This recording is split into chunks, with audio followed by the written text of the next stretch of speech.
DATSUN has introduced its first crossover, which is appropriately named the CROSS. Previewed by the Go Cross idea, the CROSS is a rugged-looking vehicle with plastic body cladding and 200 mm (7.8 inches) of ground expulsion.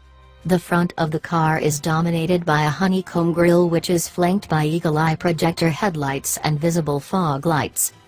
Designers also installed faux metal features, underbody protection, and 15-inch alloy wheels. Other distinctive features include chromed roof-top rails and a distinctive shoulder line with a bold flick toward the rear of the car. Overall, the combination measures 3,995 mm, 13.1 feet, long, 1,670 mm, 5.4 feet, wide and 1,560 logistik, 5.1 feet, large with a wheelbase that spans 2,450 mm, 8 feet. The interior is relatively basic, but motorists will find a 3-spoke steering wheel, faux and also carbon fiber trim, and dark-colored seats with silver compare stitching. Other notable best parts include an infotainment system and a comparatively small third-row seat that can be used, if needed, over short distances.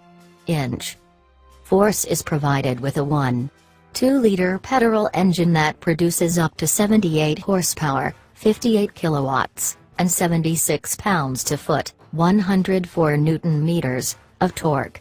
This can be paired to either a manual transmission or an optional Xtronic continually variable transmission.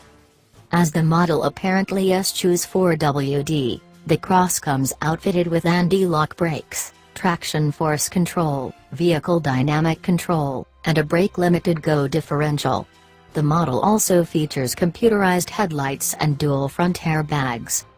The DATSUN CROSS will go on sale in Philippines in March and prices starts at $163 million rupiah, $12,208.